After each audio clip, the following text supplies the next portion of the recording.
Blog Talk Radio.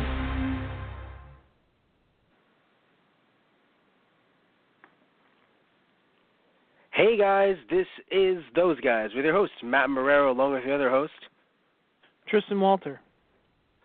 And Tristan Walter, I don't know how you're feeling, but I am very sick. I have not gone through the proper training. I feel terrible, but it's okay because we're here talking about One Punch Man, Season 1. Thankfully, we can say the word Season 1 because there's actually Season 2 confirmed. Yeah. And, this is a really good show. And I'm really happy to be doing this, despite the fact that I sound like I'm about to die. It's okay. I haven't even made Class C yet, so. Oh, my God. So Class C is, what's the lowest of the low? Because I thought Class C was lowest of the low. I think it is, yeah. Okay.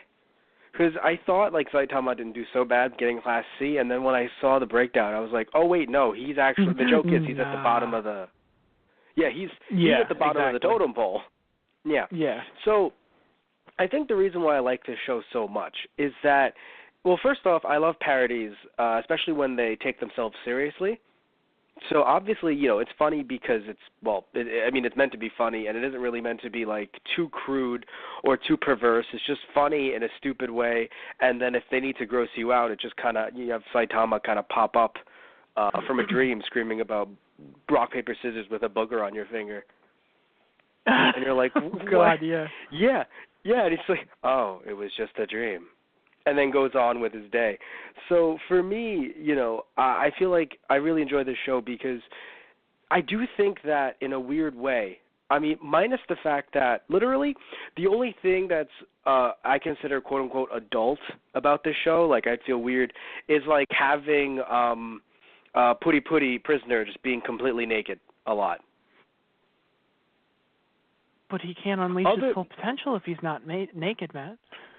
Well, of course, yes. And also the reason why he was in jail, I think, is another reason why I'm like, and this show is at least for teens, at the very least. But no, because the reason why I say this, right, is that a show like this, minus those two aspects, I see no reason why a show like this couldn't have been on, weekday Toonami when I was a kid. Oh, yeah, definitely. And I think that's the appeal, I think, for a lot of us, a lot of the, I don't want to speak for every single American. Right, I don't think every single American, but or New Yorker. But my point is that there's just something about this that feels it's a widespread appeal, but in a good way, right? It's simple, but in a good way. Simple, not in a, because the problem is I feel like sometimes with anime when they try to take not be simple, what ends up happening is they just get a bit too convoluted. And it's funny because it's kind of no, but they're going to get smart. It's it's sometimes it's very smart, and you really want to think about your life or think about the lives of these characters. But in other ways, it just becomes dumb. It's so funny trying to be smarter, and yet you've become dumber. You and I have talked about Dragon Ball Super, and despite the fact that we like that show, the recent Future Trunks arc to us was very convoluted. And became dumb because of it, despite, I'm sure, to them, they were like, no, but it's smart because we're including this and this and this, and we're trying to throw you guys off and do this, but to us, it just came off as dumb, right? So having a show like this, just kind of be very simple. I will admit, I would like to know more about Saitama, I would, and about who he is as a person. I really do admit that. But the little things that they've done in this show, first off, the fact that they've introduced all of these new characters, but for me, comparing it to Bleach's, Tite Kubo's Bleach, you introduce all these characters, but yes, you can know more about them, of course, but you know enough about them already to actually be able to connect with them and see certain, I don't know, I guess really just feel like you know these characters somewhat. Yeah. Versus, let's say, in Bleach, where they'll introduce, 10 new characters every, arc, or 20, and then all of a sudden they're forgotten about. I have a feeling, and just a hope, that these characters won't be forgotten about. I think it's funny in the way that, all of the different heroes, obviously have these extravagant powers and, nothing that you would actually see in real life, obviously, but they all have this element of personality of being human. So they're not all the picture perfect, superhero. None of them are. Yes. All of them have some kind of glaring personality flaw, and I think that's what grounds it into, it can be relatable. Like you said, it's not too out there, but it's ridiculous at the same time. Yeah, and I do think that another reason why it might be so popular in the West is because of its use of superheroes. Because that too, yeah. Because I have to admit, I wasn't against the idea of watching One Punch Man because the guy beats people in one punch. Because to be very fair, I mean well, Dragon Ball Z wouldn't be like that. Obviously, the fights would be like this, right? Looking at the final episode, very, very much high-paced and action-packed, but it wouldn't be like in one punch, right? But when you look at something like Hellsing, where you would really, as much as I love Alucard, very overpowered kind of character, where it felt like, at least in the first few volumes, a few OVAs or episodes, depending on how you want to look at it, because there's many different adaptations, you essentially had a character who was literally just, God mode, right? Where it's just like, oh yeah, well, I'm stronger than you. Oh, well, I'm going to release this part of myself. Oh, no! And then all of a sudden the fucker gets eaten by, like, a dog. And by that's not even a joke. He would turn into, like, fucking Cerberus. So you look at this, right? And because it's a parody, it's able to get away with that in a way that I can laugh and I can chuckle and be like, you know what, this is actually really funny. Yeah. Right, like having Saitama just, not just get upset at it's also the fact that, like, because he's his own character, in other words, because he is one character that can do all this, it makes a lot more sense where it's like, oh, he gets distracted or he isn't able to get there in time, versus, let's say if, Genos was the only, if it was just Saitama, it would be hard to, have, I guess, Saitama be there and then not have him beat the guy up in one punch. You know what I mean? It's kind of like the idea that Goku transforming into a Super Saiyan or something like that, right? You know that at least when he becomes Super Saiyan, it's literally one punch, which has happened in numerous movies that we've covered on this podcast. So numerous movies where it's like Goku finally turns Super Saiyan or somehow gets all that power, and then it's the one punch. Right? So, but it's hard to do that. It's hard to do that because we've talked about in movies. Oh well, in movies you have to build up to the climax, but still it doesn't make much sense. In a show like this, it's either A, it's a parody, so he's just kind of like he can take the punches. He actually can, right? Or B, he's being taken away, and there's other heroes. So introducing these heroes not only I think helped its appeal in the West, but I think it really helped the story overall because I never would have thought that this show would have introduced a hero organization. Like, nothing about this show, nothing about the hype that I've heard about One Punch Man has ever discussed the heroes, which I think is a good thing to me because I'm happy that I didn't know anything about them. Because all I knew about from One Punch Man was obviously the One Punch. I knew about the webcomic beforehand, some really great artwork from that webcomic before it was turned into the manga that Viz is releasing. And also I know about the, face. Yeah. Just the face. Just okay. It's probably the most famous scene out of the whole show. But I feel like the other heroes kind of give it that. Like I said, each hero has their own personality, but the other heroes also give it that sense of. I guess I can't even say all of them take it seriously, but most of them take it seriously. And, like, they're that element of seriousness and that there is actually, this is a dire situation. Yeah, especially in the finale, I think. It's crazy to think that you can introduce these heroes, some of them only 2 episodes, 3 episodes beforehand. Or 3 to 4, really. Right. Some of them only 3 or 4 episodes, but because of the way you introduce them, and because of the fact that they're adapting the manga chapters directly without trying to add too much to them to kind of like pad them out, it was just so much fun because I'm a huge fan of crossovers. I'm a huge fan of like watching a Marvel movie and seeing other Marvel heroes appear in it, or obviously reading the comics, watching animated Marvel shows and things like that, and seeing all the heroes come together. I know it happens in DC too, but I feel like Marvel. I don't know. I grew up with Marvel more so, and just DC for me it was just Batman. right? That's when I was younger. Yeah. So thinking back to my younger days, I loved, we have Power Rangers crossover with each other, right? Now I know that it's Super Sentai and they have those yearly, and I fucking love them, right? The crossovers. So it's a lot of stuff. Like, I enjoy seeing characters come together. So having these characters that literally we only met like maybe 4 or 5 episodes prior, depending, are just all coming together to fight this giant alien ship, and it doesn't seem weird. Like, it doesn't seem awkward. Like, it just, the way they introduced, this hero association and Saitama trying to be a part of it, it was, I think it just worked so well. And I don't know why it did, because I think it's because they didn't pad anything out. Because I do think that if this show came out like 20 years ago, this series would have done well, but I think we would have been criticizing it for its filler. And I do think because I think if a show like this came out 20 years ago, we would have gotten every single chapter padded because it's a weekly manga. So we would have gotten, I believe it's weekly. So we would have gotten every single chapter padded, and then every single episode padded. So the chapters, it would have been like, there were 3 chapters in the first episode, but it would have been 1 chapter each episode. Yeah.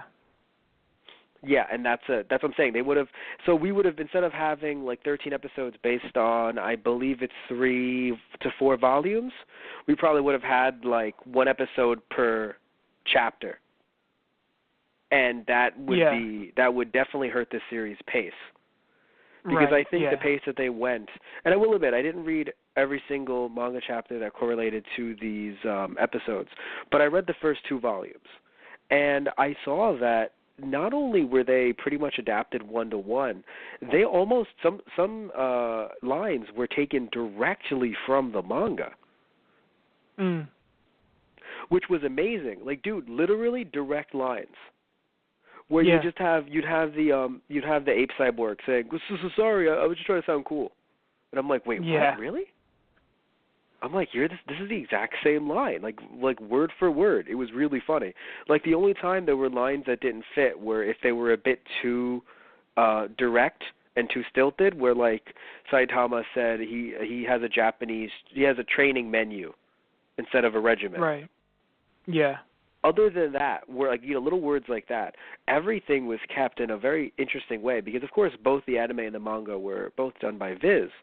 But it goes to show you, like 2016, 2015, there's a lot of, I guess, corporate synergy going on there. A lot of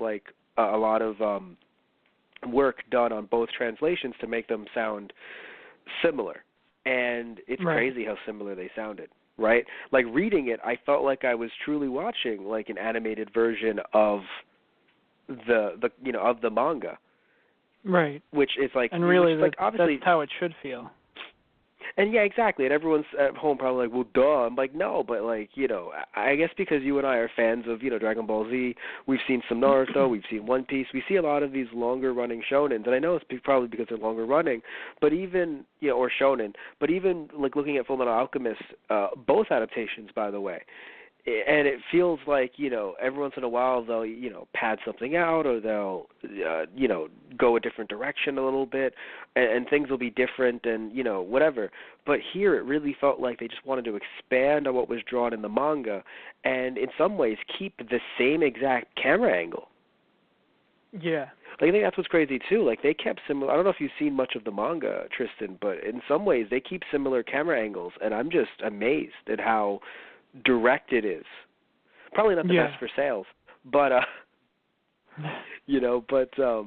but it was very interesting with how much they kept and how they really, because I do think that in some ways, like, at least the episodes that were split between thirds, or part 1, part 2, I think that also kind of mimics, American, animated shows, at least, the 11-minute shows like Steven Universe, and also a bunch of other shows I'm not going to bring up right now. But I say Steven Universe because we have podcasts on those as well. What? Market? What? Self-promotion? Shameless? What is this?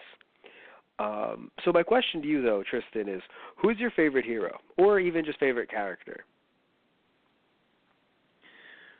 Well, it's funny. I know we actually talked about this at one point, and I had said Genos originally, but I remembered because then I watched the episode with Moomin Rider, and I immediately recounted that Moomin is my favorite hero. Call a doctor. Somebody call a doctor. You know what's funny? Hey, I know that guy. That's Moomin Rider. Oh, it's Bicycle Guy. Don't worry. By the way, I'm that here Moomin, to protect Moomin, everyone. Oh, dear God, call an ambulance. Yeah, if you don't know this, by the way, Tristan, Moomin actually means no driver's license. Right. That's why he's on a bicycle. Yeah, a bicycle. Yeah, and of course, Kamen Rider, if anyone doesn't know, in Japan, Kamen Rider is a long-running series where the characters are usually, minus a few iterations, some recent ones, you're normally always on a motorcycle. So that's their gimmick, right? We are bugmen, right? We are, we've been augmented by, depending on the series you're watching, it's usually augmented by, using cyborg technology, and we've essentially like the androids, right, from Dragon Ball Z, except that, you're bugmen, a bit more like Cell, and then they transform as, because they're superheroes, right, and then they're on motorcycles. That's really the best way I can explain it in my sick mind, because I'm very sick right now, good God. I need more orange juice. So anyway, I need to one-punch that cold right out of you. Oh, if I punch myself in the nose right now, I don't know what would happen. I think it would just explode. You've got a booger on your finger. But anyway, thinking of Moomin Rider. So the first episode I saw of One Punch Man actually was with a few friends of mine, some fellow podcasters, Let's Players like Stitch Ram and Brandon. We actually saw it. We were at one of my friends' houses in New Rochelle. Right, we were at my friend's house in New Rochelle, and we were watching this late night Toonami.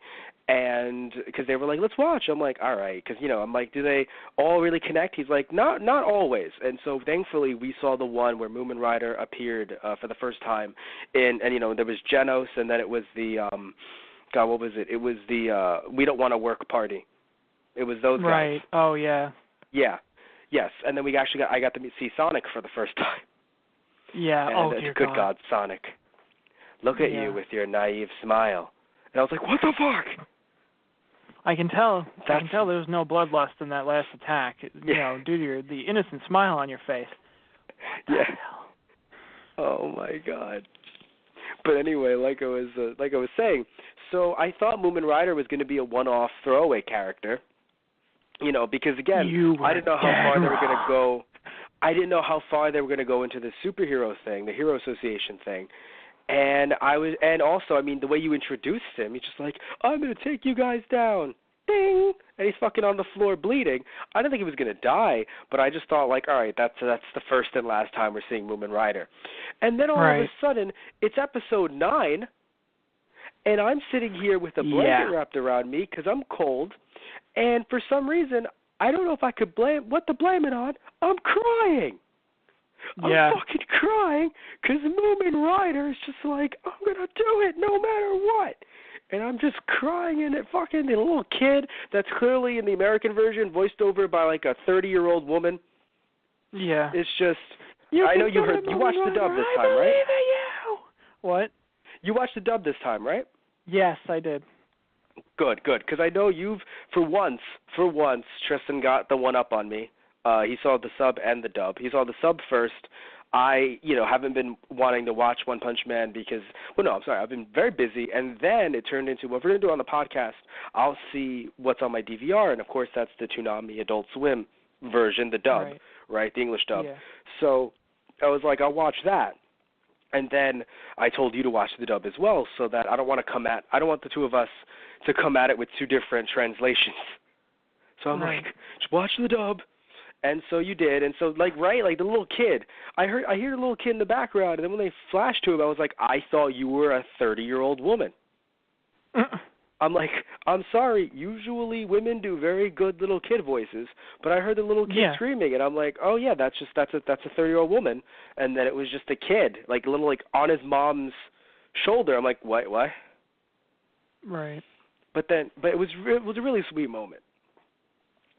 having them scream like that. And then I laughed way too hard because he, of course, gets destroyed immediately. You're because an he's still asshole. Moomin Rider. I gave him a moment of silence, damn you. No. But I laughed in a good way. I was like, because remember, I'm laughing through tears. I have to do something. I'm laughing through tears. Yeah. No, well, that's like that's part of the reason why I think this show does so well. Is it because it takes those, I guess, those tropes that we have and those stereotypes that we have with shonen anime, because we've seen many different series. And I think that's why they also don't have to delve into too much like padding, I guess the way you put it. Like, they don't have to explain everything about Saitama off the bat. They don't have to explain everything about the Hero Association right off the bat, because they're playing off of the tropes that we've known for so long, and like it's just enough to like, all right, we can just roll with this kind of thing. It's like we kind of know the deal, Yes, no, I just meant when I mentioned padding, I didn't mean like I only mentioned it because of the fact that a while, like 20 some odd years ago, there wasn't a lot of series like these, right? 13 episodes, really trying to directly just take from the manga, and that's that. I meant padding. Like, I'm happy this came out, like, in the last few years or so. I know the anime came out last year, but like even the manga, because not only because the thing is, it's not like you couldn't make an anime like this or a manga like this in the 90s, because Dragon Ball had been around since the 80s. It was still going strong then. Like, you can make Anpan Man. It's still, because apparently One Punch Man is a parody of Anpan Man, which is a Japanese hero that's been going on since the 70s. So it's not like he wasn't around for a very long time. Moomin Rider, being based on Kamen Rider was around in the 70s, right? Pretty much all of these references would have still been intact, right? Ninjas have been, ninjas have been around for, so like it's not like, you couldn't have made something like this in the 90s. I'm just saying that, or I was saying that when you make an anime like this in the 90s, it's usually, it has to be like, all right, 24 minutes, not 11 minutes here, 11 minutes there. No, full 24 minutes based on, this first chapter, and then we'll see what we do from there. And it probably would have been long running, I think is what I said to you, not on the show, but over the phone maybe, where it would have been long running, and that would have obviously really hurt it. Right. Like, if this just kept on going and there was no break like this, where it's like, 13 episodes, give it an ending, quote-unquote, because this is very much an ending that, we saw at the end of this season. But it was only an ending like that in the off chance that it didn't get picked up again. Yeah. Yeah. So, and so what ends up happening is you end up having, now we have a second season confirmed, and that's perfect, right? And then you can do those 13 episodes, base that on whatever part of the manga you want to pick up at, and then end it there, and then the manga could still be going, and then that's that, right? So I'm saying that's better, in my opinion, and I like this, at least for One Punch Man, I like this versus like, it's going to parody Dragon Ball Z, so let's actually air it the same way. I think that really would have hurt this anime a lot. Yeah. That's what I mean. Like, I feel like the quality is better than the quantity for this anime. Yes. Yeah. But, so what was I going to... So, so Moomin Rider, my God, I did not expect to... Like, I expected to like him, but again, as a comedic character, not as someone who was actually trying this hard to be a hero. Yeah. And I think that's the other half that comes in with this series. It's like the characters are very... I mean, okay, I'm not saying like everyone's gonna run out and try and be a superhero, but like even in the very beginning when Saitama says, you know what, how I wanted to be a hero, when I was a kid, it's like everyone's kind of had that little thing here and there, like everyone wants to be important to somebody or save the day for somebody. And like that's relatable in the sense that Moomin goes off the fact that no, I'm not the toughest person. You don't even have to tell me like there's nothing I can do here. I already know that. The only thing that matters right now is that I'm a hero and I'm going to take you on right here, right now. And he's still stands and goes in for it, knowing that he's most likely going to die and not come out on the other end of this. Yeah, it's crazy to think about the fact that that he could just be a hero, because you look at a lot of the heroes in series, even putting Saitama aside, right?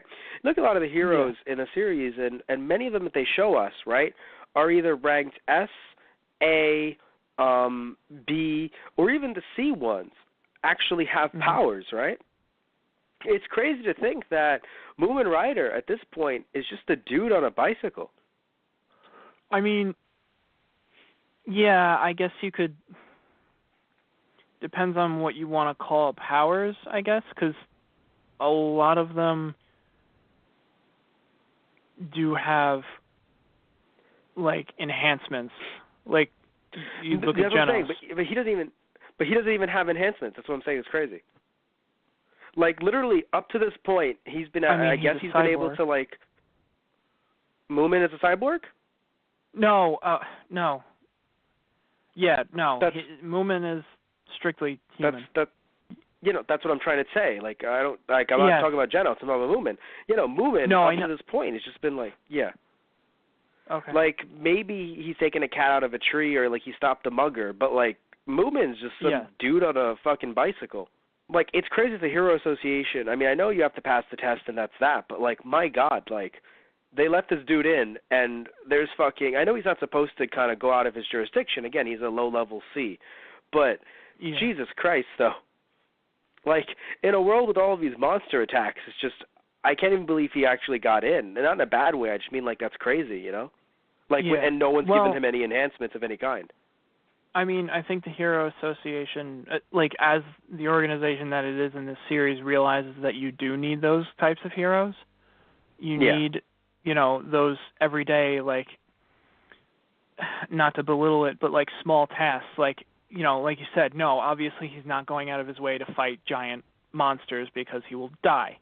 But, for the, Timmy's trapped in a well, or, the cat's stuck in the tree, or even, hell, if somebody needed to be rushed to the hospital, I mean, I think he could probably get them there in time, the way he rides his bike. I mean, goddamn. Yeah. Yeah, no, I mean, he's a neighborhood. He's a friendly neighborhood. He's a bit more like Spider-Man. Even though Spider-Man has, obviously, powers, and he's fucking very, very, very, very strong, depending on what version you're looking at, Spider-Man isn't going to go up against Galactus one-on-one. Yeah, right. Yeah. So, but no, it's very interesting, I think, because, you even look at someone like Metal Knight, and from the looks of it, he's very much, to me, very much Tony Stark-esque. So he's super-duper smart, probably smart enough to make the technology, but he's not even in the fucking technology. He's just piloting it. Yeah. So I do wonder if next season, and I know I probably sound so stupid because I haven't read the manga, but I'm hoping next season Moomin Rider gets some extra oomph, via weapons or something. I don't want him to lose himself, but it would really suck if the villains get stronger and then he's just kind of I'm still going to try, and it's no, this one's actually going to kill you. Right. You know what I mean? I do wish he gets some kind of add-on to himself. Nothing Genos level. Yeah. But it would be nice. It would be nice because I'm kind of sitting around and I'm none of you guys could lend him something to help him punch or kick people harder? None of you? Right, yeah. Really? None of you. I mean, that's part of one of the points that I made earlier. All these different heroes kind of have personality flaws. Like you said with Metal Knight, it's actually, no, he probably wouldn't help him out, regardless of anything. Yes. He'd probably be no, get out of my way. I'm here to test my weapons, not to give them to you. What am I, a charity? Exactly. And then also, the Hero Association is his opinion does not reflect out. Yeah, right. It was very interesting once we got into the Hero Association because we really started to see how internal politics come into play, something I never really thought that I would see in a show like this. And when I mention internal politics, I don't even mean them behind the scenes or a My Knight who, is a piece of shit. But it's funny. For every time I want to say a My Knight is a piece of shit, I remember the Tiger Brothers. Yeah, and they're even worse. And I want to light them on I want to light them on fire. Yeah. like the show has a lot of those powerful scenes too. Like, that one, they know how to use the politics in their favor because they're trying to work their way up. And I love Silverfang being able to, like, comment on them and giving you the little detail you need. Like, they're still trying these publicity stunts. That's why they'll never be Class B. Mm-hmm. Oh, yeah, because they're weak. I mean, and it's that true, by the way. Like, the second, like, I was sitting there like, oh, my God, please try and hit Saitama. You trying to hit him will break your hand. Yeah. And then I love it. Saitama's just like, wait, I'm sorry. I actually thought you were stronger. I'm really hurting you right now. Like, oh, my hand, you're crushing my hand. Really? And it's funny. That's not even, like, politics. He was probably really crushing his hand. Oh, yeah. No, he without definitely realizing was. it. Yeah, it's just no, great. No, because he even says, like, really? This? Yeah. Let's go it sucks. It sucks because I understand that, like, the crux of the show and, the crux of the story is, this idea that, like, Saitama won't be looked at fondly because, sometimes good deeds don't get you, right. Like good. And it's okay because if you're a good enough person, you don't care about those good deeds. But I do like that it seems as if Saitama has grown where it doesn't care about fan clubs anymore. He would like them, but he doesn't care about them. It's not only. But I do hope that he does get some recognition because I do think that, not that it'll get old, it'll just get maybe a little bit old, but it'll also get a little bit sad if, like, just for 2 seasons, if there's a third, I would assume there'd be a third because of how popular the show is. All this time, everyone's just like, that guy sucks. I mean, I feel like it probably will stay that way, at least for a long while. But he will have those little moments of reprieve, like with Moomin when they looked at the fan mail and he actually got one thank you. And it was from Genos. Yeah, and he gets him, like, dinner that night. That was beautiful. Yeah. Like them sitting at the cart stand. That was a beautiful way to end that episode. Not again. I was like, not again. It just happened. So many tears. But yeah, no, it's just a thing where, like, I hope that, like, I know that people suck. I just don't want that to be the theme that always occurs where, like, literally Saitama, is the first one at the scene, beats up 30 monsters, and they're like, man, they must have been weak monsters, right? Ha, ha, ha. Like, I don't know. I just want there to be – that's what I'm saying. I want there to be, like, one shred of humanity. I actually watched that episode. I actually watched a lot of it with a few friends of mine. And one of my friends actually put that scene where the guy comes out and he says, I bet those other heroes are just, not even worth it. It's like if only the one guy comes out and finishes it, then who cares about these guys?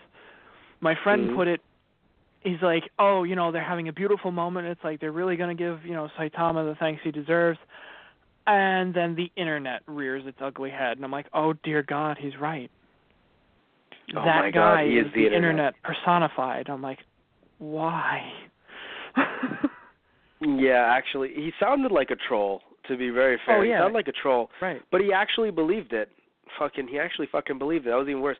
And then because of mob mentality, he got everyone else to believe it. And then Saitama could have went against it, but he was like, fuck it. I'm going to make them look better, and also we need to tend to them. So he just turns himself into an asshole for everyone else. And I'm sitting there thinking, oh, my God, this is so rough. And, like, just the fact, Genos, even, like, he's literally falling to pieces at that point, and he just looks up with that look of shock on his face. And it's like, if this is the path that you're going to go down, maybe no one else will recognize you, but I will always be at your side kind of thing. It's like, that's another thing I started to realize watching the episodes. Like, Genos is the audience. Yes. Like, he you think Saitama is the mouth, is the insert. He's the mouth of the audience. Yes. And Saitama is basically, like, in a weird way, Saitama is kind of all of us. But who we strive to be. Or, well, part of him is who we strive to be, or the things that we always wanted to say but never did kind of thing. Yeah. Like the whole thing of the mob mentality with, Tiger and Tank Top Tiger and Black Hole, when he goes out and he says, you think I really care that I put you out? It's like I do this for me, not for anybody else. And it's like, he's kind of being an asshole about it, but at the same time, he did still save all of your lives. It's like, yes, your life is not what it should be right now. Your home has been destroyed. You have the right to be angry and sad about that. But don't take it out on the guy who saved your life in the very first place, that you wouldn't even be standing there able to complain about not having a house because you'd be dead. But that's also part of just being human. Like, you don't realize, like, those people are so focused on the fact of, oh, God, I've lost everything. It's like, you're still alive. And that's, and they don't realize that, like, they all would have died had the meteor hit. Because I think only Genos actually knows the calculations. Oh, yeah, exactly. Like, Genos, like, I think everyone else is like, oh, yeah, the town would have been destroyed, but we were out of the town anyway. Yeah. But I do think that Genos is like, no. It would have destroyed the meteor impact towns that didn't. Right, exactly. Yeah. Mm-hmm. Neighboring cities would have been leveled as well. Yes. So if Saitama was actually called earlier. Yeah, if only he had gotten here earlier, it would have been it would have been less damage. If he was here in my place, instead of me to try. But that's I also love about Genos too. Like, he's always willing to give. Well, he's even grown a little bit too, because at first, like the first few episodes you see his fights, he always lets his guard down because he thinks, oh, I've already killed it. Oh shit, no, it's still alive. Nope. Yeah. But in this one, he even says it. He's like, out loud. Right. Yeah. He says, this one I might, if things are, like, he talks with Silverfang, he's like, if things are, you can't back away from fear. So he's like, all right, in that case, if I know things are over with already, I might as well give it everything I have. Yeah. And I think I enjoyed that Genos is still, under, like, Saitama's tutelage.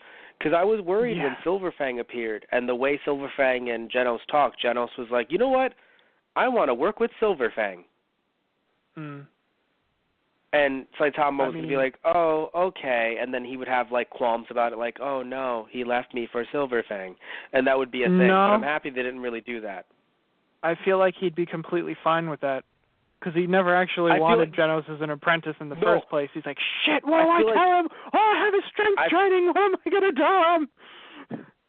I feel like he would at first, but then they'd make it a thing where it'd be like, wait, no, actually, I missed the guy. Like, I didn't, like I'm saying, like, I was worried that was going to be a plot point, and then when it didn't happen, I was like, oh, thank God. Like, we've seen this so many times before. Well, I mean, because Genos is even... he's made the commitment at that point. He's like, we've heard him say, no, I'm going to stick with you, no matter what happens, basically. Yeah. But what's interesting about Genos is that his name and the name origin and the fact that his name hasn't been changed, but clearly his shirt has, because you saw the dub just like I did, or you saw just the show in general, both sub and dub, and clearly they removed this from his shirt, because on his shirt, originally, I was reading the manga. That's something that you did not read, but I'm just praying, not to be a dick. I'm just saying, like, you didn't read the manga, so you don't know about this. Oh, okay. But we talked about it. Hoity-toity host over here, whatever. Look, I'm like at death's door. Okay, I can go towards the light right now. All right. So I will die on this podcast, and the ratings will be amazing. Mr. Rank S over here. Okay. No, I'm gonna die. I'm just looking up at the lights right now in my living room, and I'm going, I think it's time. I'm happy to see all of you again. I think it's time. Oh, God.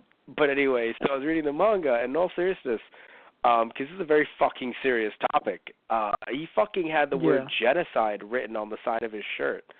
And when I heard his name was Genos, I was like, Yeah. Okay, can't do that too much, just phlegm in my nose. But yeah, no, I was like, oh. And then I talked to you about it, and you were like, oh. Yeah.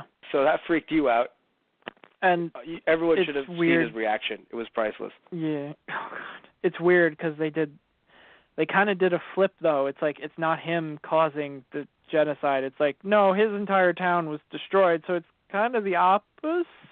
Question mark? Right. Yes, no, he isn't the bad guy. It happened to him. It's right. just, I take it as one of those things where, like, you know, Japanese to English, like, I mean, just the idea where, like, you know, sometimes some words, like, I don't know, like, you can literally, like, have little kids in anime say, like, shit, and all of a sudden, in English, and you're like, what? Mm. And, you know, they're like, yeah, no, that's like a bad American word, but it makes them sound cool when you know, they say it out loud in English. No. This means that if this was a kid's show where the kid said, shit, now all of a sudden, that can't be put on a DVD in America for kids. Right.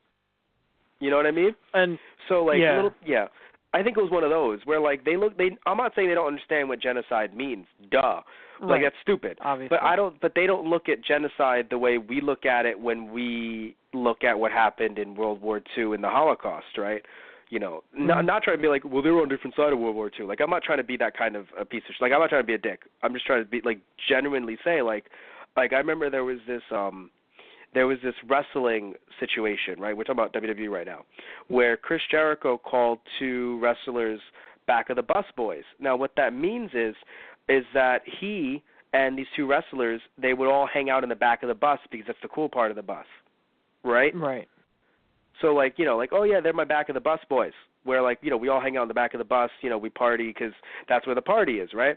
People took that the wrong way because I believe they're partially African-American. Right. So everyone in America, or not everyone, people in America were like, wait, is this guy trying to say, like, they go to the back of the bus? Yeah, segregation laws, right. Yes, and it was like Rosa Parks, and it's like, no. Back of the bus is an actual term in sports, not only in sports where, like, everyone gets together and, you know, like, does that, but the wrestler that said it probably wouldn't even think of any of those implications because the wrestler who said it is Canadian. Right. So he grew up in Canada. Yeah. So, yeah, that's what I'm saying. So, like, different cultures and different, you know, like, so I don't think they looked at it and they were just like, oh, yeah, genocide, and actually thought, like, yes, we must have it be genocide, you know, like, negatively. I feel... Like, no, they were like, genocide, you know, because his town was destroyed. That's why I believe what you say, Tristan. Like, I actually agree with you. Yeah. I think it's because of that.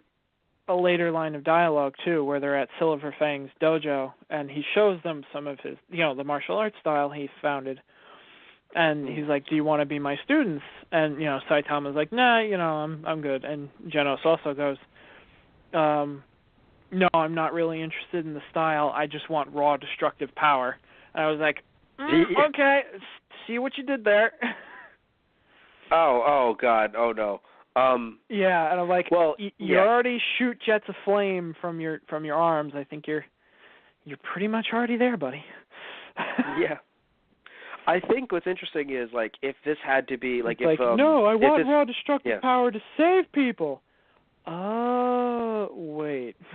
You know what's interesting? I do think that, I don't know if this is any better. I think if he would be brought over, and this would be like the 90s, where, like, you know, localization and having to change things for censorship, I feel like he would have been named Atom, like ATOM. Oh.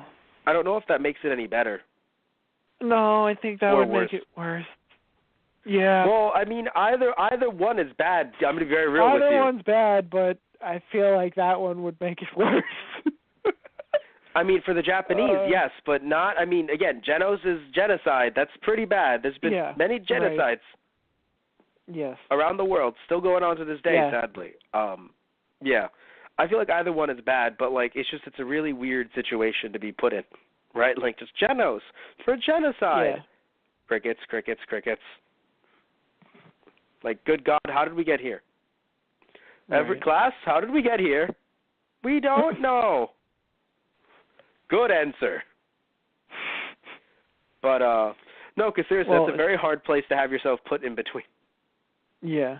It's funny, like, talking about names, I know you mentioned it earlier. I think in the ending credits for each episode, when they're like, next time on next episode, I don't know if it's just because, different voice actors, different accents or whatever, but I feel like in the Japanese they would say, they said it fast, so it sounded like Wanpanman. So yes. I don't know if it's just because they're saying it fast enough or they're actually making the joke, like you said earlier, that he is the parody of this other Japanese superhero. Well, remember something, like, in Japanese, just even if they're not saying it fast enough, One Punch Man is One Punch Man, and, Anpanman. So like, even when they're not saying it fast, just the way you pronounce it in Japanese, Wanpan is Anpan. Yeah. Right. It's just, and also Anpanman has never been brought over to America, so it's something that is completely lost on us. How funny is that, right? Like, imagine that, like a parody on this. Like, imagine if, like, there was a Star Wars parody that got brought over to Japan, but Japan never got Star Wars, but Japan, like, loved the parody. Like, how fucking weird is that? We never got Anpanman, but we're sitting here, we're like, this is amazing. Right. Yeah. I do have to say, though, that I do think some characters, like, I see a little bit of, like, I guess, art style references to other artists, where, like, I look at the guy, basically the bald guy, and then, you mean Saitama? No. The one who led the group of people who did the anti-labor party? Yeah, was that what it was? Hammerhead. Yeah. Hammerhead, thank you. He looks very much like when Toriyama drew, God, what was his name? When they broke up thank you, yes, Popovich. Yeah. I was about to literally sit here and be like, when they broke up the World Martial Arts Tournament and sucked up Gohan's power, I was about to fucking give you an entire summary of, like, the first half of the Majin Buu arc. And you're just like, Spopovich, thank you. I would have literally described that whole arc without remembering his name. But doesn't he look a lot like Spopovich? In a way, yeah. Okay, here's what's funny. You can say no if you remembered who I was talking about. Yeah, no, I'm not saying no. The similarity is there, yes. Whether that's what they were going for or not, I'm not sure. I know, it's just funny because you can't be like, no, when, like, because imagine you just be saying, like, you know who he looks like? He looks like, from Dragon Ball Z, I can't remember his name. Spopovich? Yeah, that one. I don't see it at all. Fuck you. I should have taken that opportunity. Damn it. That would have made this a lot funnier. But anyway, so he looks like Spopovich. Even Silver Fang, for some reason I get like JoJo vibes or like Tite Kubo vibes.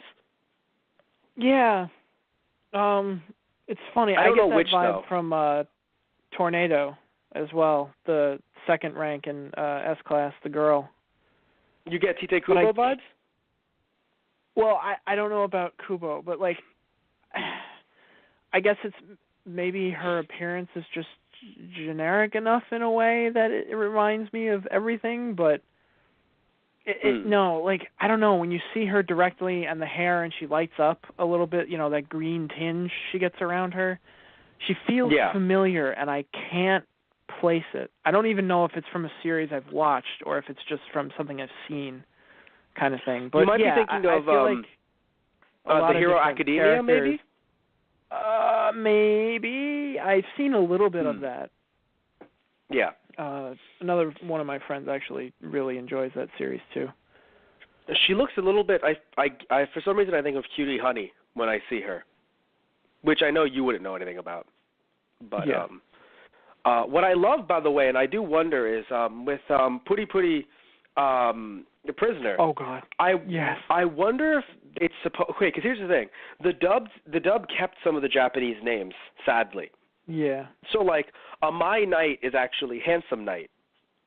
Right. Rumen Rider made sense. You had to because comment. Right? Yeah. So that would be very hard to translate in English. That I get. But the reason why I bring this up is because when you look at Puri Puri Prisoner, I think that's trying to be pre-pre, like pretty. Right. Because if you say it with a Japanese accent, puri. Right. And the reason why that's relevant is because pre is like, being part of the word pretty.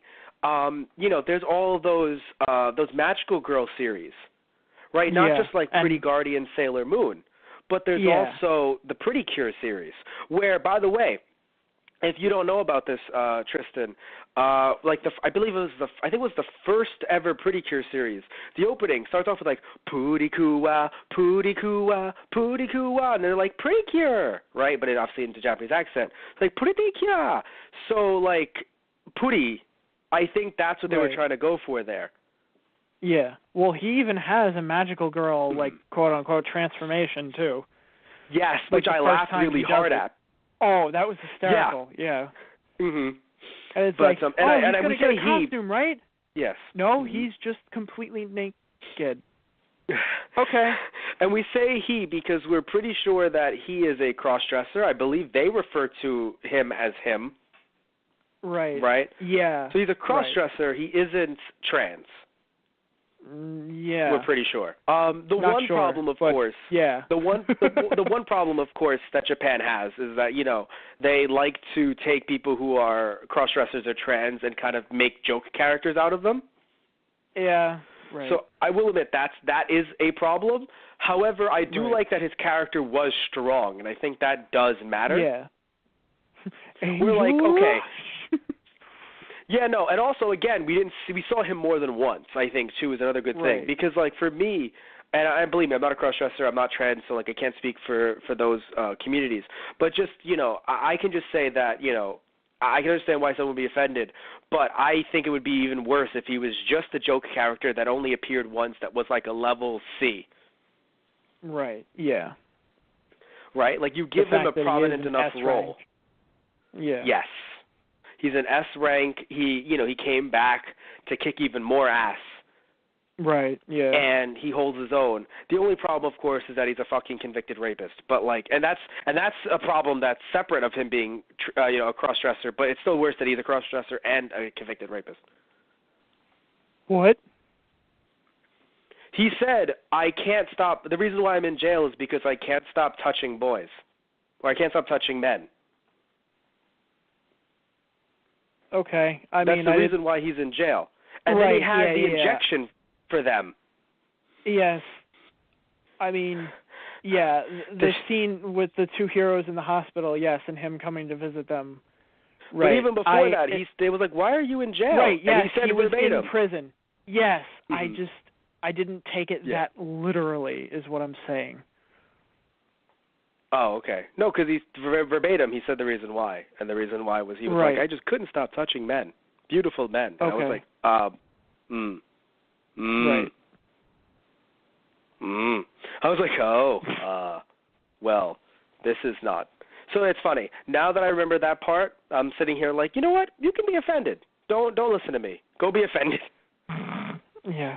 No, now after remembering that, I'm like, actually, never mind. Go be offended. Because, like, if that wasn't included there, I think I'd have a pretty good argument to say at least he's a strong, powerful hero. Right, yeah. But you know what you don't have to be offended about? What? The giant monsters that appear. And I have to say, like, did you have a favorite, like, giant monster or monster that appeared in the series? Because I have mine. And I'm so sad that he didn't get a bigger part. One, that was a weird transition, but I respect it. Two, the monster brother in the first episode. Right, yeah. Where it's just like, brother, kill that man on your arm. Brother! Oh, God. He's my favorite. He might be. Okay. I think just because, like, because I can't think of anyone else because, like, even Hammerhead, he's kind of like a normal person with, augmentation. I like the name Carnage Kabuto. I like the name. Yes. But as a villain, I wasn't that impressed. Yeah, I honestly thought he was a reference to something too. But with Kabuto beetles, I think. Well, I know the beetle, the literal, because it's the House of Evolution. I guess maybe that was supposed to be a spoof too. Like he's supposed to be the ultimate life form, but he's a Kabuto beetle.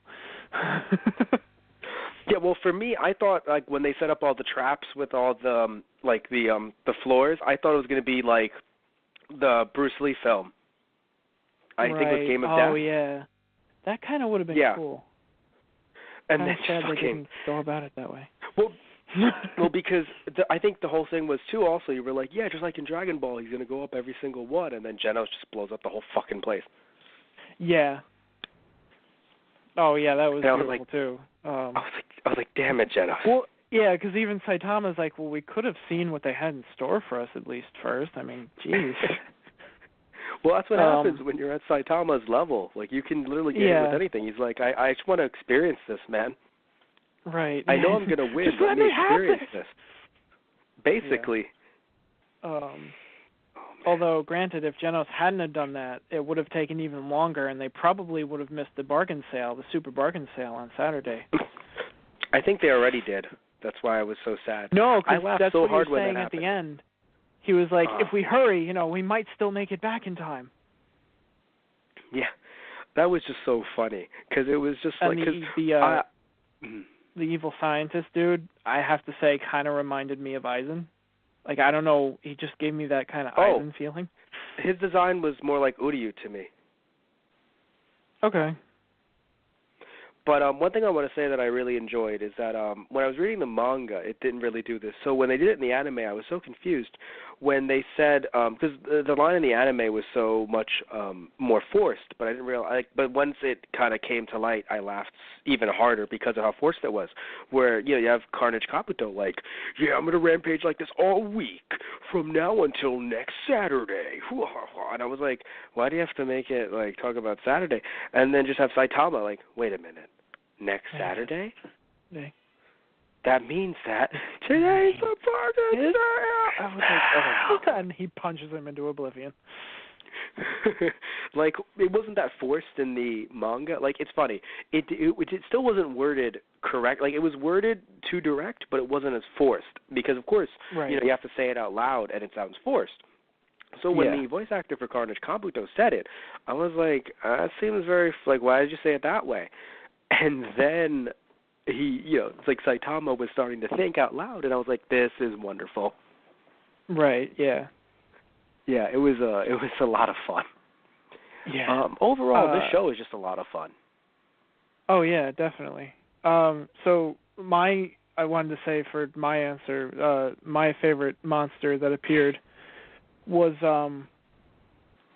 the King of Lizards that appeared in... I think it was episode 10. Yeah, and you see Tornado basically get to show off her powers.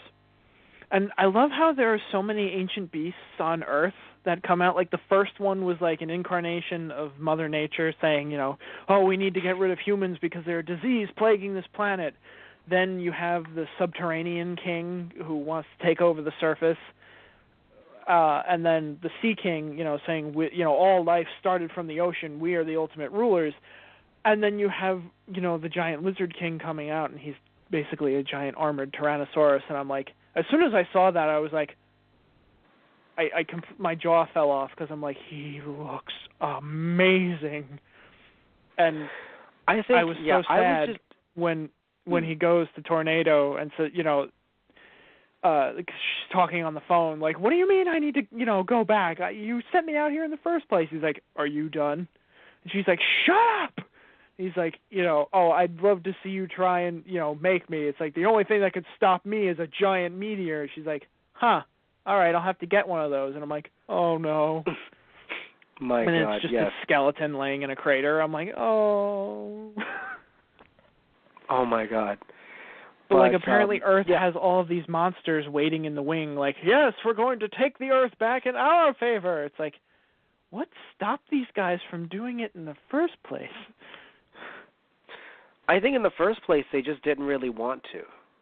I guess, yeah. Like, well, no, because they were like, we're fine right now, and then eventually they were like, actually, you know what, let's just do this, man. Yeah. And then that's just what ended up happening. Like, they just started kind of coming out of the woodworks to just be like, right. But now that there's all these heroes, like, thankfully they're able to be stopped. Because remember, I think they mentioned that the villain epidemic didn't start until, like, maybe like 7 years ago or something? Like, it hasn't been going on since Saitama was a kid. It has not. Right. Oh, here's interesting. The guy that voiced Metal Knight actually voiced over Chad in Bleach. Although, for some reason, he isn't listed. Oh, that's weird. In the anime section, he isn't listed as Chad from Bleach, but when you look at the movie, he's listed as Chad. So I don't know what to tell you. Huh. No, literally, Bleach, Memories of Nobody, and Diamond Dust Rebellion, he's listed as Chad, and the other movies as well, but not. Right. There's no Bleach. I guess Wikipedia doesn't. Someone messed up. Someone messed up. But Yeah. yes, because I'm looking through voice actors right now. I want to see if there's anyone that's very noticeable that I can go, hey, I know you. But so yeah. Oh, Tank Top Master. I think I. Oh yeah. Question. So Tank Top Master. Was he related to the Tiger? Well, he was, right? Tank Top Master? Yeah. Wasn't he related to, like, because weren't they the Tank Top Tiger? There was Tank Top Tiger and Tank Top Black Hole. Yes, Those were the so two Tank Top brothers Master. that called out. Yeah, so Tank Top Master, the S rank, isn't he related to them? That's why when he was like, Saitama, you sound familiar. And I was like, oh, damn. Oh, possibly. I guess I didn't realize one of them was a Tank Top Master. Mm-hmm. I thought, the one with blonde, I'll have to the one look with back blonde at it again. short hair. Yeah, the blonde buzz cut was Tank Top Master. Okay. Because the only ones that really like stuck out, well, two of them stuck out that I didn't like. You didn't see much of, the guy in the dog suit and the guy that wouldn't stop eating, and then the rest of them that fight against the other alien that was on the ground. Mm. Metal Bat, oh god, Metal Bat, Atomic Samurai, and then Silver Fang. And now it's weird. Maybe I got the names mixed up, but there's Metal Knight, the giant robot. And then it seemed like there's also Metal Knight, Atomic Samurai's disciple, unless I got the names confused. No, it's not Metal. It's something Knight, but it's not Metal, no. Yeah, okay. It's something Knight. Yeah. Yeah. I can't remember, sadly, but it's not Armored Knight. Or it's Armored instead of Armor. But it's not, it's something Knight, and I can't remember it, sadly. Right, okay. Yes. Yeah, but those were the S classes that stuck out to me. Oh, and the rank 7, King, I think was his. All you hear from him is a heartbeat most of the time. And like, I was like, what when the they're on fuck? the ground and Genos is talking with a few of the other heroes, it's like, how are we going to attack that ship? It's like, I'd love to hear your opinion, rank 7. He's like, there's nothing I can do here. It's like, what do you mean? You're rank 7. Of course, it's in the air. I can't fly. It's like, oh. Yeah, like, I mean, that's to be the true. Strongest human? It's like, yes, I am. But I cannot fly. It's like, yeah, that was really funny. Even Saitama can't fly. He can just jump really far. Yeah. So he looks like he's good. flying. Yeah, he jumped good. That's pretty much it. You can fly? So, no, jump good. Yeah. So what I love is that apparently, and I was correct about this, and I can't believe I was right. I was so happy. Atomic Samurai was actually Kyle Herbert, or Kyle Herbert, who, if you're like, wait, who is that? That's Adult Gohan. In the Funimation dub, that's Adult Gohan. Yeah, you're right. He was also Aizen in Bleach. I knew he sounded familiar the whole time. I'm like, I know who that is. But he was can't Kamina in Gurren Lagann. Yeah. Right. So that's him. And I was right about Christopher Sabat, too. Christopher Sabat was the Vaccine Man. Nice, yeah. Which I laughed so hard at because, you hear his voice, and you heard it, right? Right, yeah. Like, you just hear the piccolo. And it's funny because he had the antennae, too. I was like, God damn it. Yeah. You Americans knew what you were doing when you did this. Yeah, I'm like, if only you guys had painted him green, it would have been complete. I think I would have laughed harder if you would have had, if you would have had him Not him. You got to have Kyle Hebert play Moomin Rider. Oh God, that right. would have been a lot of funny. The Great Moomin Man. Wait. Yeah, basically. But let's see. And then we have Kirk Thornton, who was Zenidu, and who else was he? I just saw you up above. The point is that we had, I don't know if you noticed this, you had a lot of people in the dub playing other characters. Yes. Like every once in a while you would hear someone and be like, I know you, and then hear them again and be like, wait, here too? Yeah. Like, what are you doing here? Oh, and he also played Frogman. That's where I saw him. Right. Oh, did you hear Vic Mignogna? Did you hear the fabled Vic Mignogna? Yes, I did. He was the alien, the guy, the S-ranks were fighting on the ground. Yes.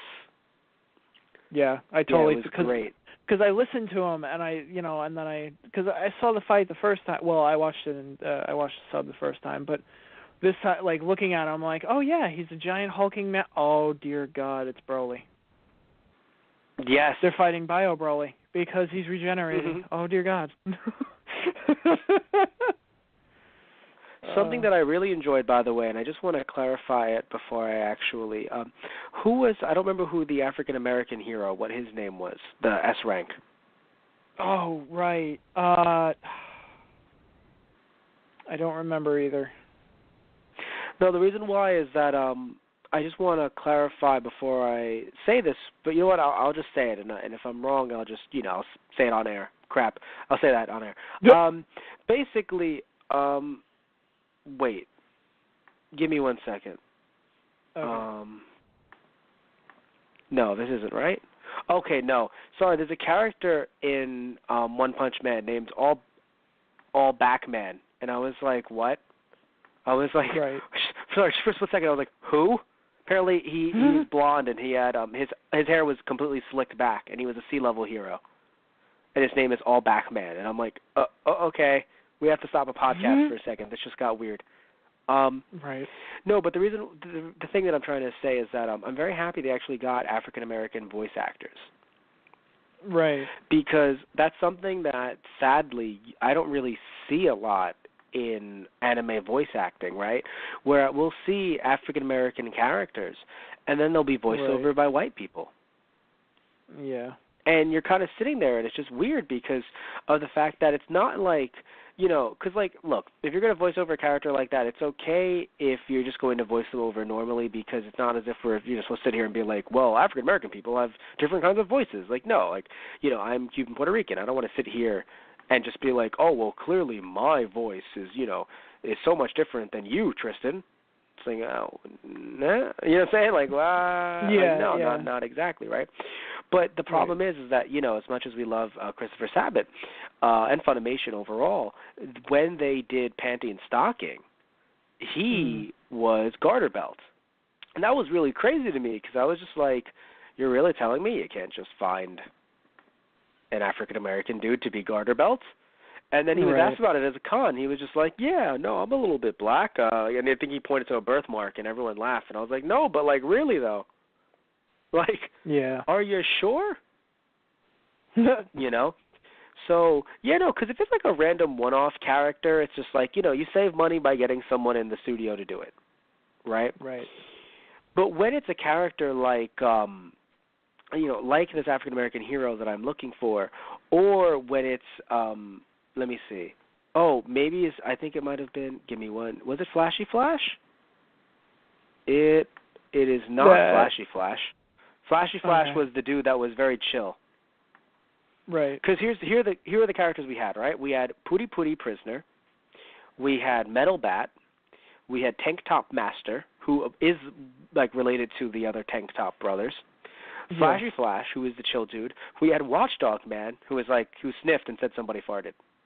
Yeah. We had Super Alloy Black Luster, who just so happens to be the black guy. But just well, that's his name. Oh, but I was correct. He also is the voice actor for Super Alloy Blackbuster, and this is the English version, of course. Zeno Robinson is African American, And same thing with the voice actor for Boros, who's Chris Jai Alex. Right. Now, again, that makes me happy because, look, I'm just saying that, like, it's just weird to me. Like, you can't do blackface, and obviously you can't do blackface, right? Obviously. So then why are you going to take big voice roles away from people who – because Boros isn't technically African-American. He could have been anyone, right? The alien, like the alien at the end, the big bad boss. But when it came to Super Alloy, it would have been crazy if it was like, we'll just get Chris Abbott to do it again. Right. We'll just get someone else to do it. You know what I'm saying? Like, no, he's a big enough character. He might have a big enough role in season 2 onward. If he doesn't, damn, so be it. Right. But he wasn't a one-off character. Yeah, right. He was an S rank that had enough lines that, to me, it's kind of like, because I know in Hetalia, I think they got one of the random guys to do a one-off African-American character who said something to America. Like, they might have gotten Air Bear to do it again or something. But he literally had, like, one line. So I'm not going to sit here and be like, no, you have to, like, no, dubbing is a process that is, you don't really have a lot of time. You have to use who you have. That's why most of the characters in this show are voiced over by, like, 2-3 people. It's just that they'll be background characters, right? Where it's just like, like, oh, son, please, I'll take you out of the rubble. It'll be someone you've already heard do, like, 2 characters already, right? Some of them large, some of them small. But when it comes to these African-American characters, it's just weird to me that, like, when we do see these characters, usually, and they're not always one line, usually it's done by someone who happens to be white, right? Yeah. So, because, again, it's just one of those situations where, like, you don't even see that many African-American characters in shows like, in animated shows from Japan, in anime. So when you do see them, it's kind of just like, it would be nice to give those roles to African-Americans if you're not going to give, other roles to African-Americans, which you don't have, because, it's all voiceover stuff, right? So, like, there's no race involved when it's all voiceover. They're all Japanese anyway, right? For the most usually, right? So right, Tristan? Like, usually they're all friggin' Japanese anyway. Tristan? Yes. I was like, Tristan, what happened? She's like, did you die? I was like, no, because the phone went real silent. And I was like, oh, God, he's dead. I have killed him. I'm the one that's – if you died, I'm so close to death's door right now. I'm that sick. I'm like, oh, I'm right behind you, buddy. You're not vaccine man. You're disease man. I'm going to the light, too. I just get everyone sick. I'm a fucking walking zombie, essentially. I'm just a walking virus. Oh, God. There you go. That could be your name, the walking virus. I'm gonna high five all my students tomorrow. That's your counter to one punch. All you need is 1-5. Oh God, that's so stupid. It's like, perfect, I like it. Right? I like it. It's just so stupid. It's so stupid. No, I'm sorry. Because you have to understand. I heard One Punch Man, but screaming like 1-5. Like, I'm sitting here, and I'm like, it's just so stupid. How did we go from talking about giving roles to African Americans to 1-5 man? How the fuck did we do that? Fuck's your problem? I mean, 1-5 man can be voiced by an African American man. There's nothing wrong with that. That's also true. Yeah, doesn't matter. But still, my point is speaking that, of like, the opening, what? that the opening theme for this anime is amazing. Here's what's it's fucking it is intense. Yeah. It is intense. I love it. And what's funny is I told you that it reminded me of another song, and then I showed the song to you and a couple of friends of ours. Oh, and one of our friends that was there was actually Anthony Toto, one of our fellow Let's Players. And we were all sitting around, and when I showed you the other song, it was actually a song from this Japanese tokusatsu show called Rescue Fire, which is basically like superhero firefighters who transform just like Power Rangers do. Power Rangers in America, Super Sentai in Japan, that whole thing. Kamen Riders, yeah. So I don't have to do it again. We just did it earlier with Moomin Rider. Right. So if anyone doesn't very know about it, I think you've talked about them enough that they probably do by now. It could be their first podcast listening in. You never know. They're just hearing me dying. But anyway, so Matt sounds like he's dying. It's true, I am. But so when you look at Rescue Fire, it was made by the opening song was made by Jam Project, and the song was way too good, like, to be on a really like kids show.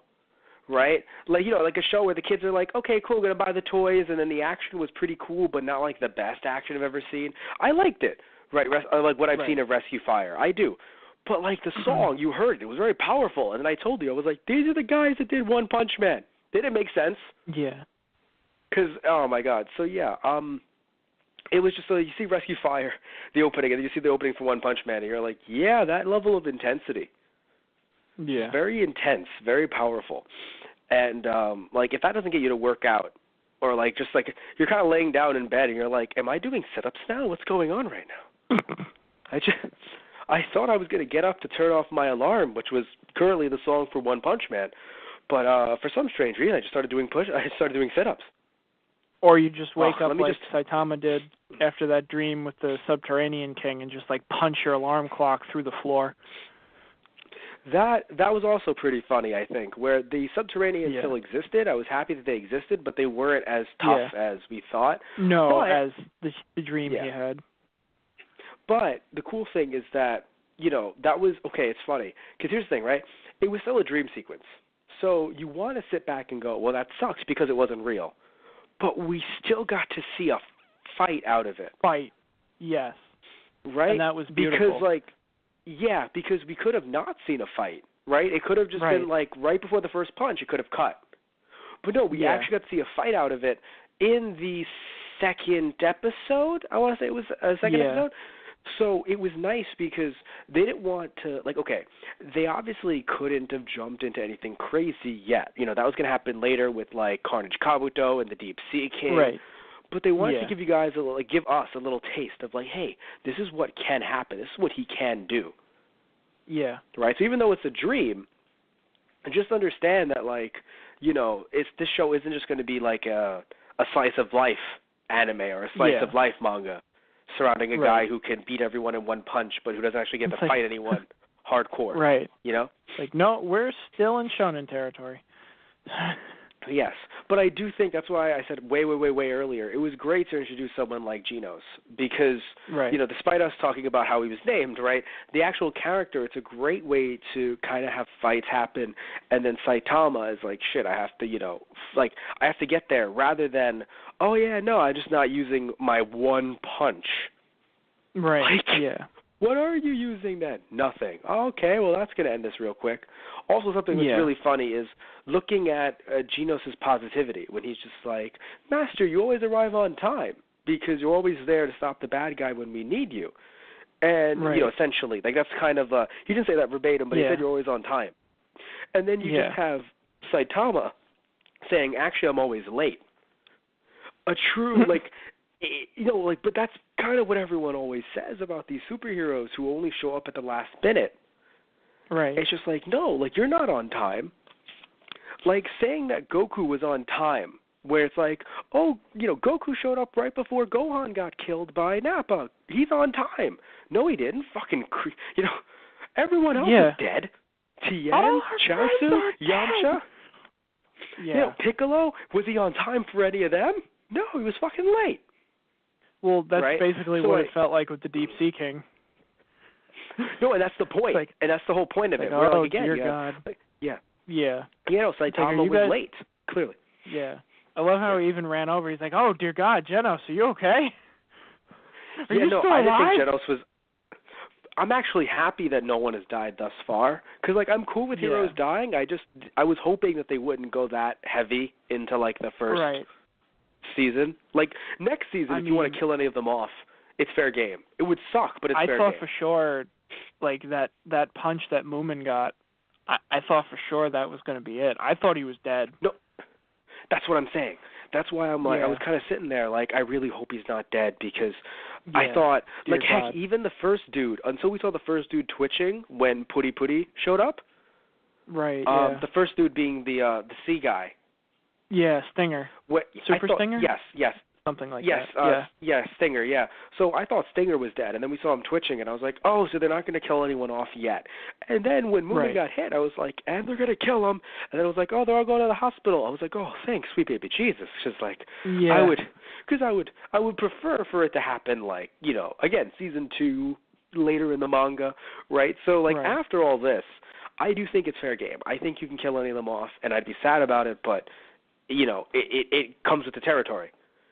I just don't want it to happen. I didn't want it to happen just yet, and I'm happy it didn't. Yeah. Because I think it really would have hurt the tone of the show. Yeah. Now, even though Deep Sea King was right before the prophecy stuff, so, it kind of went into, it would have went into something more serious. Still, even the prophecy stuff had some jokes in there to make us kind of, because, again, the tone of the show is, Saitama reacts to things that everyone else is like, what? And he's just like, yeah, whatever, sure. Can I have some tea? Well, even with the prophecy, he was like, so you're saying, so technically the prophecy could happen tomorrow. Or even today. He's like, well, yeah, I guess it could. Explosion. God damn it! It's like, City A has been completely leveled. What? Yeah, I have to be love honest. how Genos even looks over. He's like, Master, we must... There's a hole in the ceiling. Oh, okay, he's already on it. Well... What's even funnier is, remember, the hole in the ceiling was said pretty much right after. It's like, oh, why isn't this building not destroyed? Well, because Metal Knight actually made this building out of, the strongest metals. Right, material, yeah. Yeah. He designed it himself.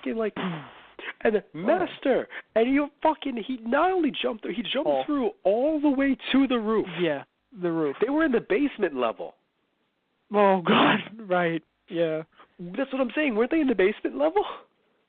Something like that. Yeah. So we jumped all the way up to the roof. Literally, when they were later on, they were and then and the Hero Association's HQ was rebuilt. I'm like, yeah, because of Saitama. There was no other bad part of it. Remember, they didn't attack the fucking Hero Association building. Saitama ripped through it. With those multiple explosions, might have nicked the building, maybe once or twice here and there. Fair enough, but remember, it was made out of the best materials. Yeah, the final fight with Boros, and granted, the whole, I'm gonna go, 100% right off the bat, and it's like this form will take years off my lifespan, but it's, it's my best, and I'm gonna give you everything I've got. And the super explosions, I'm watching the whole thing. I'm like, I'm watching a fight from Dragon Ball Z, and I'm loving every fucking second of it. So much budget was put into that fight, and it looked fucking beautiful. Everything. Yeah. It was everything I wanted it to be, and I didn't even know I wanted half of it. Yeah, no, because, again, it felt like at one point we were just going to get a slice of life, and I was okay with that. I was okay with this anime not actually having fights in it. Yeah. Right?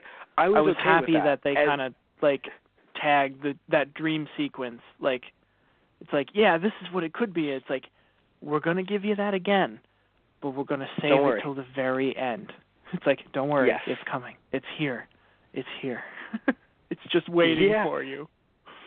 And although I have to admit, I know that this is an anime, and I know that we're all supposed to laugh, but I do want to know more about Saitama, because, he shouldn't have been in space, yo. Granted, oh my God, when he fucking looks up and he's on the moon. Visually, it was stunning. Yeah. Visually, it was stunning, but I hope that we learn more about him. And it sucks because I don't want him to not be human, because that would completely destroy the story. Right. Well, no, dude, he's still human. He couldn't breathe in space. He held his nose oh crap, I can't breathe out here. I know. That's what's funny. That's their explanation. It's just in 2015, and this manga came out in 2011, so there's no or 2012 potentially, so there's no there's no excuses. Because here's the thing, right? In the 90s, you could have done that, and no one knew science. So it was oh, yeah, of course. But now it's just Saitama's eyes would have popped out of his skull. I know, yes. Technically, he should still implode. He should still implode, even if he didn't, quote-unquote, breathe. Right? Because your entire body is, you're unconsciously breathing, even when you, He should have... His body should have disintegrated in the atmosphere for how fast he was launched out of it. Let's not even... No. We don't even need to argue about the breathing. No. He's Saitama. He can get through the atmosphere. I'm sorry. Yeah. Just, God, you're right. I guess if I'm going that far, I'm a piece of shit if I'm like talking about the breathing. If he can get through the atmosphere, yeah. But again, obviously he wouldn't be fighting aliens. Like those attacks that he got hit with, and like it was almost the whole episode he was getting pummeled, and I'm like, oh, like I legit sat there and thought, I'm like, this might be the one. Like I don't know if he's gonna get up after that one, guys. Like, I'm kind of worried here. Like I knew he was going to take him out. I just thought that he was actually getting hurt. And I'm not going to say that he wasn't getting hurt, but he was kind of like the Deep Sea King though against Genos, where like Deep Sea King was getting hurt, but he could still stand. Right. Yeah. And that's kind of what happened to Saitama, where like I'm not going to say that Saitama wasn't like, you know what, this kind of stings. But you just, from the look on his face, which I fucking love Saitama so much, he's just like, yeah, that's it. Okay. Yeah. But I think what I love about that fight the most, and one of my other friends, as we watch this final episode, is when Saitama actually, the punch that he, not his first punch, and that was also the first tip-off to me. It's like, oh God, he didn't destroy him in one punch. Like that was the tip-off to me. I'm like, this is going to be good. But the second punch that he delivers to him, I guess just in the gut, Boros literally rips open a mouth. I died. I fucking died. He got punched so hard. He ripped open his face and a mouth. He gave himself a mouth. Yeah. Oh God. Yeah, I do love this show. One thing I want to say that I found interesting, I think, is that, you know, Saitama is actually like stronger than what we even thought. Like because he sat there and we were like, okay, so, you know, like this is the strongest Saitama is. Right? Like, you know what I mean? Like, he can beat this guy, but, you know, he needs to have a little bit more power behind it maybe, or, you know, he needs to actually pay it, you know. But, like, just the fact that he was like, all right, now I'm going to actually do my finishing move. I was like, you have a finishing move? Finishing move? Yeah.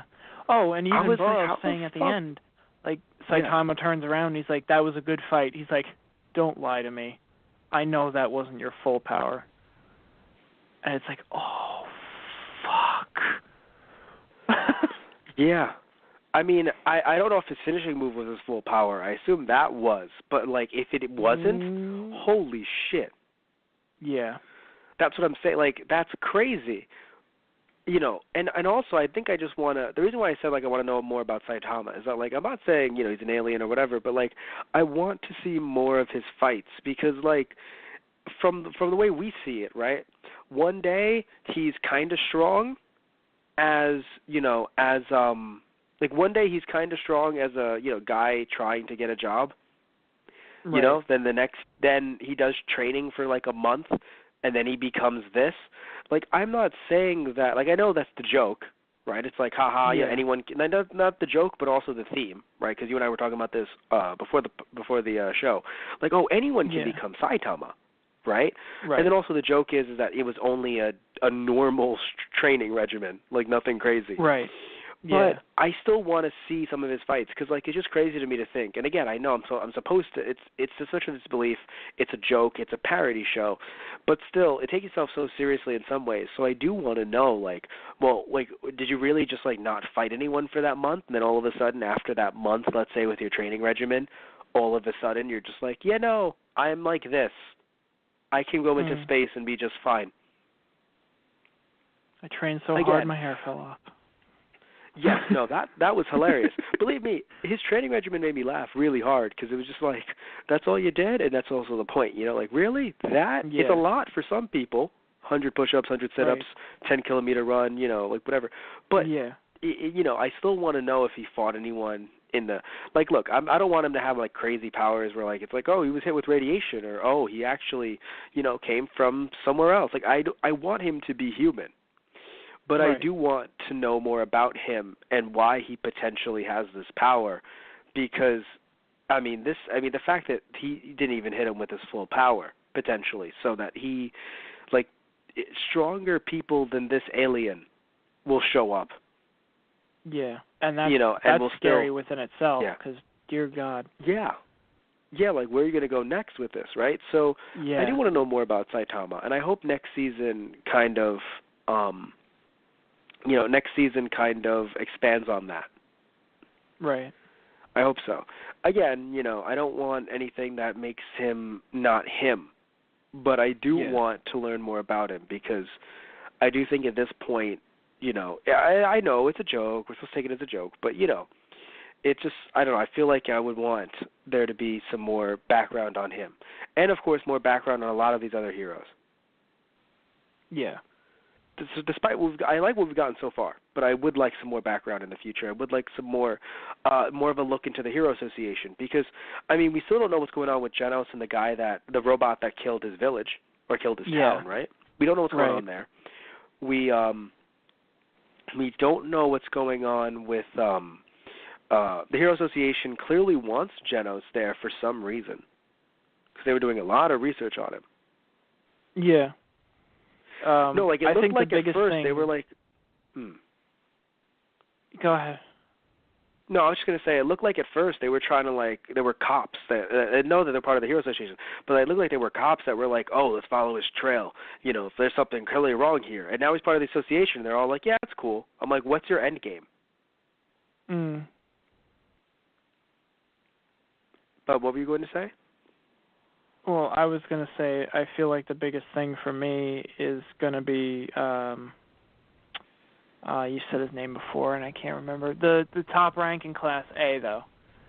How he's got this whole complex of, on my night. He basically, tells off all the S ranks, like, oh, you guys did a terrible job. Like, City A is gone. It's like, you're supposed to represent the rest of us and, show the world how amazing we're supposed to be and how perfect we are. It's like, and you let them all die, and, or even not that you let half the city die. It's like, you hurt our reputation as the Hero Association. You don't deserve to live. It's like, okay, so. By the way, there's something up mask. with you.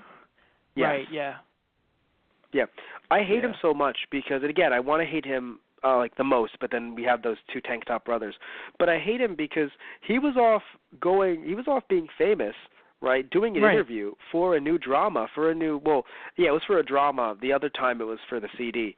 So he's off there, going off being a celebrity. And look, I'm not saying that if I was a hero that was that popular, I wouldn't be doing interviews. Of course I would, because you have other heroes there that are able to actually hurt, these monsters. But I would always want to be, I think I would look cooler. It's funny, even if you want to look cool, right? Mm-hmm. And it's not about being a hero, because clearly for My Mask, it's a little bit about looking cool and having a good image, right?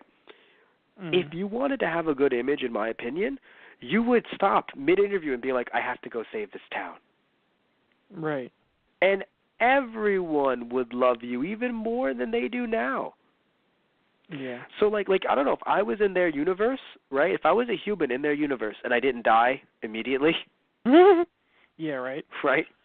Yeah, I know, right? My God, this is worse than, Marvel. If I was in their universe and I didn't die immediately, you can bet your ass that I would be like, fuck this My Night guy. My Mask. I don't know why I'm saying night now. Fuck this My Mask guy. Because, you fucking have him coming in here, and I don't know, maybe he was, he used to be more of a hero. But now he's at the A rank, and he's just fucking going off doing interviews about music and dramas. Well, people in, towns A, Z, B, C, D, whatever the fuck, get destroyed. Right. Well, yeah, it's even that. like Silverfang had mentioned about him too. I hope the darkness of this, giant organization, this business doesn't, crush your spirit like it has for so many other hopefuls. Yeah. And it's like, that's a whole nother thing right there. That we have to address as well next season. Honestly, I almost wonder if this is going to go like a whole Civil War type of deal. I don't think so, but there's a chance. Well, yeah. Well, I don't think it'll be civil war like that. I don't think it'll be that large, but I do think that it could be a situation where, like you have like a My Mask and, because there's like I feel like a My Mask would be against them, but I don't really see who else would be. Like, because you look at Tornado, and she's not easy to work with, but I don't think she'd be that against them to actually really want to hurt them with someone else, like for any reason other than like a one-off thing. Like I don't like you, one-off. Not so much like an actual. She'd do it for herself, like if you pissed her off, kind of thing. Not Maybe you could get the child prodigy to go against them for some reason, because he seems like there's a little bit of dissonance there. But like I can't really see. Like, I mean, it's just like I can't see anyone the really other turning heroes, on. Joining Mask's side. Yeah. The only ones I think I can or none see of the are S ranks the Tank Top anyway. brothers. Yeah, the Tank Top brothers maybe the I Tank see. Top brothers. Yeah, most definitely. But then you'd have, but not like the Tank Top brother that's in the S rank. Right. He seems pretty chill. Yeah. But yeah, no. So. I mean, it would be nice to have a little fights here and there. So I think you might get that. Like, you might actually have Genos fighting other heroes if they're going to be like pieces of shit to him. But I don't think it's going to be an outright civil war because Saitama is going to kill everyone. Yeah. That's what I'm saying. Like, when you have someone like Saitama in the show, you can't do stuff like that, which I guess is good because, I feel like doing that is kind of limiting because, like, heroes have been fighting each other since the dawn of time. In my opinion, So, like, that's just my take on it. Like, heroes have been fighting other heroes in certain ways since forever, right? So you don't really need to have the two of them, like, you really need to have, like, two sides fight in a civil war. It would be nice, but, like, it'd be really weird because, again, bringing Saitama into this, like, you'd have to somehow take him off-world or have him in another. Basically, Saitama is their Incredible Hulk. Just on steroids, right? Yeah. So if you have a civil war, never thought you I'd need hear that to get. Before. Yeah, neither would I. Neither would I. But that's basically what we have here. That's because.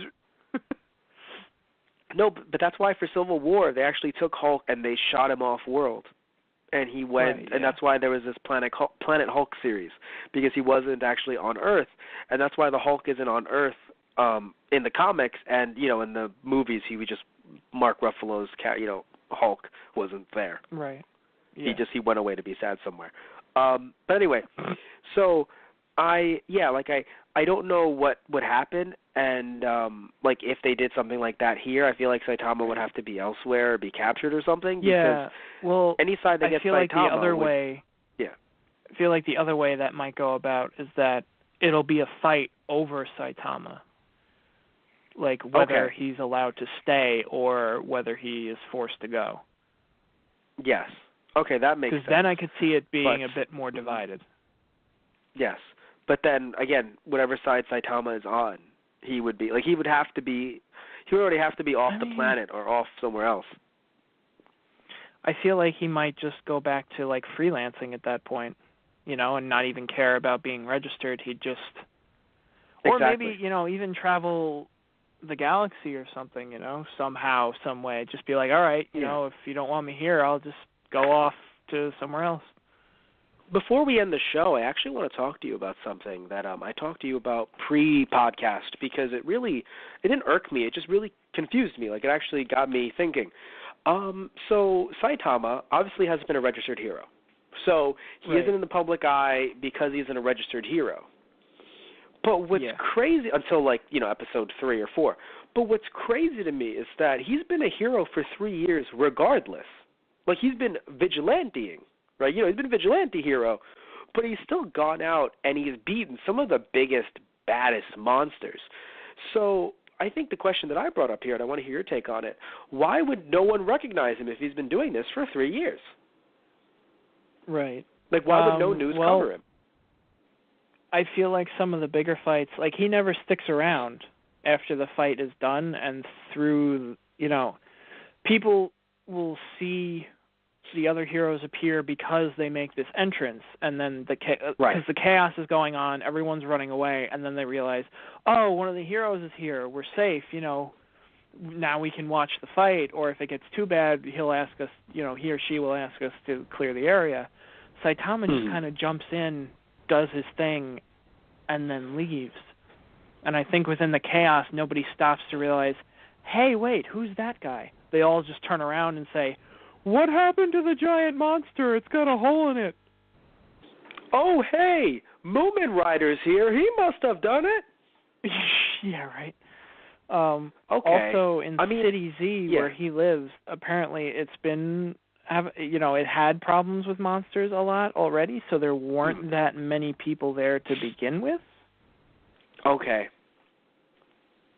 Because for me, because for me, it's like the social media age, so it's really weird that like no one would be able to. Yeah, but no you know one what? has noticed I'll him. take. Yes, but you know what? I'll take it because, like you mentioned, the cities will get evacuated. So there's a chance that every time he's in the fray, because he takes so long, because again he's never on time. It's actually when the city's evacuated. So again, he punches a hole in a monster, he gets the fuck out. Right. I mean, even in that one with Genos, right? The entire city was evacuated, minus that one dude who was like, "Ha, I'm a robber. Mosquitoes can't hurt me." And then it was just like, "Nah, JK, you're fucked." Yeah. Yeah. But it was just interesting though because like again, like 3 years, you would think that someone would be like, "I don't know who the fuck that is, but I've seen him around before." But no, he just walks around with a fucking cape. Like apparently people will just like, "Is he a hero?" I don't know. He has a fucking cape on. Weirdo. Yeah. They've been doing it for 3 years. For 3 years he's been doing that. Right. Like how crazy is that, right? For 3 years people have been doing that to him. But yeah, no, so it's just it's crazy to me that he would, be a hero for 3 years and then no one would notice him, and now that he's a hero, he has to go through all this politics bullshit. Again, though, that makes sense because, any organization, you don't just immediately become like CEO. Or like immediately become manager. You have to work at it, even if you're overqualified. But it was just really funny how like Saitama could literally break every machine but still be a C-rank hero because of how he scored mentally, on that test. Yeah. That was pretty funny to me. Oh, in the physical exam, that punching machine, totally taken. I feel like that was directly out of the World Tournament for Dragon Ball. The scene where Vegeta punches the machine and destroys it. Oh, yeah, no. I feel like it was the same angle and everything. Yeah. I agree 100%. They had to have done that as a reference. I mean, that's not even like maybe. Yeah, me too. I was laughing so hard. He did it to everything. I was so happy they showed him just breaking every little thing. Even whack-a-mole. Yeah. Yeah. And I loved all the other heroes that were just like, oh, yeah, fucking, look at this jackass. He does that? Maybe we should leave. I'm leaving. I loved it. I was like, yeah, it's like, yeah, no, I don't blame you guys. Fuck you. Leave. So I do want to learn more about this hero association. I want to learn a lot about this. I want to learn a lot more about this world. But frankly, I'm happy that they introduced the heroes. I think you were alluding to this earlier, because they really did a lot of world building because of the heroes. Had there been no heroes, Saitama's world would have been a lot smaller to us. Yeah, exactly. Yeah. So these heroes were a great addition to this show, and something that I think I really enjoy about it. So, yeah. Anything you want to say before we wrap things up? No, I think we're good. All right. So, everyone, thank you for listening in. As always, I somehow made it through this show without dying, which is an achievement because me no feel so good. But really, oh God, that hurt my throat. Anyway, I can't laugh. Pain occurs. Anyway, so again, thank you all for listening in as always. Another AniSaturday episode. Next week, you'll be listening to some more fun stuff that myself and Tristan Walter will be doing, and myself and Satish Ram. So a lot of cool podcasts. Where can you find news and updates on these? Well, you can go on our main website, which is thoseguysonthereradio.tumblr.com, our Facebook, which is /thoseguysonthereradio, our Twitter, which is @thoseguysradio, and our Instagram, which is /thoseguysonthereradio. Also, you can hear us through iTunes, or you might be by searching up Those Guys. Also, you might be hearing us right now through Blog Talk Radio by searching up Those Guys on the radio.